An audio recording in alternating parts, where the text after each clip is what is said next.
नमस्कार, स्वागत है आपका एक बार फिर से जागो बिहार में। आज बिहार के प्रदेश स्वतंत्रता संग्राम सेनानी अधिकारी संगठन द्वारा आमरण अनशन का आयोजन किया गया। आइए जानते हैं उनकी मांगे क्या है। हम लोग इसीलिए बैठे हुए हैं धरने पर कि स्वतंत्रता सेनानियों ने भारत माता को आज़ाद कराने में अपने प्राण की आहुति दे दी और कितने फांसी को गले लगा लिया, कितने शहीद हो गए, कितनी माँओं की मांग की सिंदूर मिट गई। उसके बाद देश आज़ाद हुआ और उन्हीं स्वतंत्रता सेनानी शहीदों के बलिदान को देने के बाद ये देश आज़ाद हुआ और उन्हीं बदौलत जो है पीएम, सीएम, राष्ट्रपति, प्रधानमंत्री आज जो है जैसे पद पर बैठ करके वो सत्ता सुख में भूल गए हैं कि जिन स्वतंत्रता सेनानियों ने आज़ादी देकर आज़ाद दिलाया, अपने प्राणों की आहुति देकर, उनके बच्चे की क्या दशा दिशा है। उनका कोई भी प्रधानमंत्री हो, मुख्यमंत्री हो, राष्ट्रपति हो, महामहिम गवर्नर हो, कोई भी जो है स्वतंत्रता सेनानी परिजन की ओर ध्यान आकृष्ट नहीं किया है।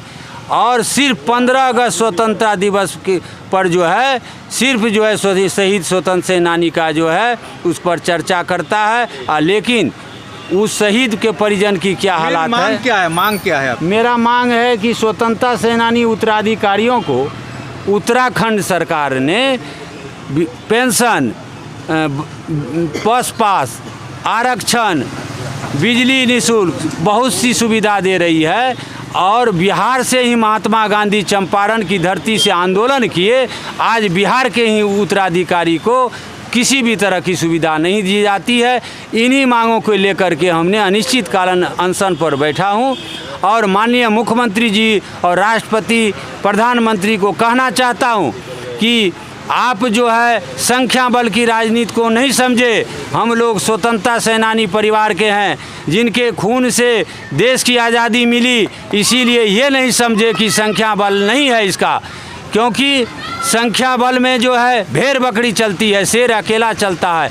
तो हम लोग शहीद स्वतंत्रता सेनानी लौह पुरुष एक शेर परिवार से हैं, इसीलिए हम लोग को संख्या बल माने नहीं रखती है। मैंने 7 शहीद प्रतिमा पर जो है 11 अगस्त को स्वतंत्रता सेनानी परिवार द्वारा माल्यार्पण किया और मुख्यमंत्री को ज्ञापन दिया, राष्ट्रपति को ज्ञापन दिया, महामहिम राज्यपाल महोदय को ज्ञापन दिया, लेकिन उसके बावजूद भी आज तक हमारे स्वतंत्रता सेनानी उत्तराधिकारियों को मांग पर कोई विचार नहीं किया गया।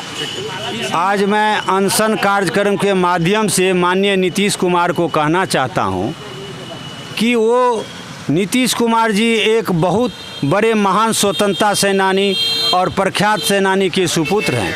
कम से कम उनको इस पीड़ा को समझना चाहिए और कोई समझे न समझे कि स्वतंत्रता सेनानी का क्या संघर्ष रहा, कितने लोग शहीद हुए, बलिदान हो गए, इस पीड़ा को कम से कम समझना चाहिए।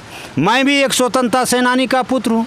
मैं अपना सब कुछ छोड़ करके स्वतंत्रता सेनानी परिवारों के हित के लिए, अधिकार के लिए संघर्ष करते रहता हूं। मैंने कई बार पटना की धरती पर, जंतर मंतर दिल्ली के धरती पर भी मैं ज्ञापन दिया, महामहिम राष्ट्रपति महोदय को, प्रधानमंत्री, गृह मंत्री महोदय को मैंने दिया, लेकिन उसके बावजूद भी फिर पुनः मैं कई विधायकों का अनुशंसा पत्र, कई माननीय मंत्रियों का अनुशंसा पत्र में स्पष्ट निर्देश दिया गया, स्पष्ट रिक्वेस्ट किया गया कि माननीय मुख्यमंत्री जी नीतीश कुमार जी, ओम प्रकाश राय बिहार प्रदेश अध्यक्ष ने उत्तराखंड के तर्ज पर बिहार के स्वतंत्रता सेनानी के उत्तराधिकारियों को भी सभी सुविधा की मांग की है। इसकी मांग जायज़ है, उसे मिलना चाहिए, क्योंकि उत्तराखंड सरकार ने स्वतंत्रता सेनानी उत्तराधिकारियों को पेंशन, वहाँ के जो है बस सुविधा, बिजली मुफ्त में दी जाती है, शिक्षा मुफ्त में दी जाती है, स्वास्थ्य मुफ्त में दी जाती है।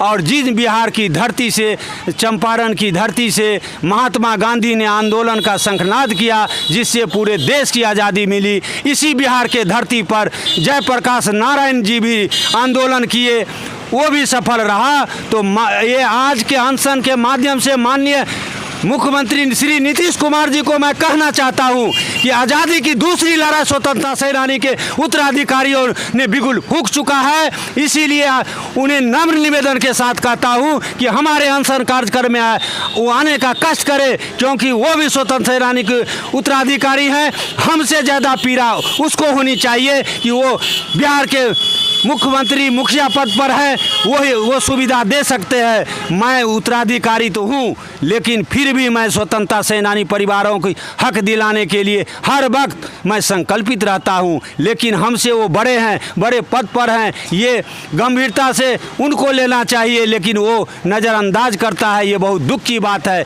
इसीलिए बार बार मैं मुख्यमंत्री जी को कहना चाहता हूँ, ये मेरा 1942 का मूवमेंट के तर्ज पर आज़ादी की दूसरी लड़ाई का संकनाद हो चुकी है। इसको गंभीरता से ले, यदि आप नहीं लेते हैं तो जिनके लहू से जो है देश की आज़ादी मिली, उसी लहू के वंशज आज अनशन पर बैठ कर के आपको आगाह किया जा रहा है। इसको आप गंभीरता से ले, नहीं तो ये आज़ादी की लपेट पूरे देश में देशव्यापी आंदोलन का जो है शंखनाद हो गई है। और जब तक आप स्वतंत्रता सेनानी उत्तराधिकारी के परिजन को सुविधा नहीं देंगे, तब तक अनशन चलता रहेगा। इसके लिए पूर्वजों की तरह मुझे दाखी भी करना पड़ेगी तो मैं बाध्य होकर करने के लिए तैयार हूँगा। इन्हीं शब्दों के साथ जय हिंद, जय भारत, वंदे वंदे, जय हिंद, जय हिंद।